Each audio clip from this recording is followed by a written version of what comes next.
Oj Sverige! I Sverige!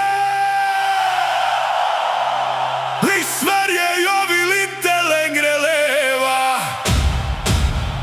Ja se vraćam tamo dole gdje me moji ljudi vole, gdje mi živi čača, gdje živi keva.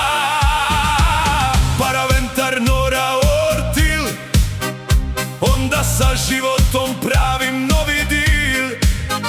Bara jobba och betala skatt. Plotska bajset efter hunden eller efter katt. A dupe mi se smjestilo ovdje, tu na prvi sprat. I Sverige supu zovu sopa, vala brate nikakva im klopa. Men det är också gillar kebab, pizza, šljivovica. Läser Aftonbladet och Expressen, koja sam dileja, pa sam ovom zemljom ja bio zanesen. U stvarnosti ono samo bleja. Žurnalister, de som ofta ljuger, a zaboli mene ono, ja ne marim, ja sam čuger.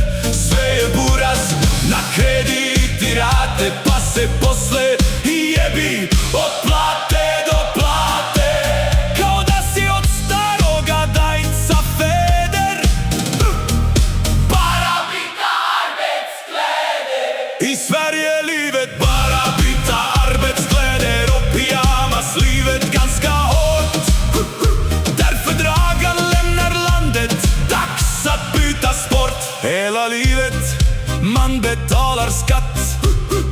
Plotka bajset efter hunden eller efter katt. A meni samo jedan u sedmici što je dan koji mi je drag. Alla svenskar tycker också om fredag. Knulla eller samo vidare rulla.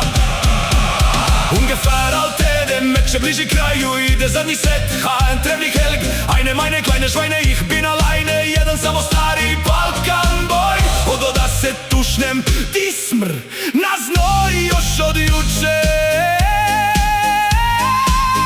I vajda zato od jarana čuvao sam kuće. Ajde sada pozdrav i razguli. Jebe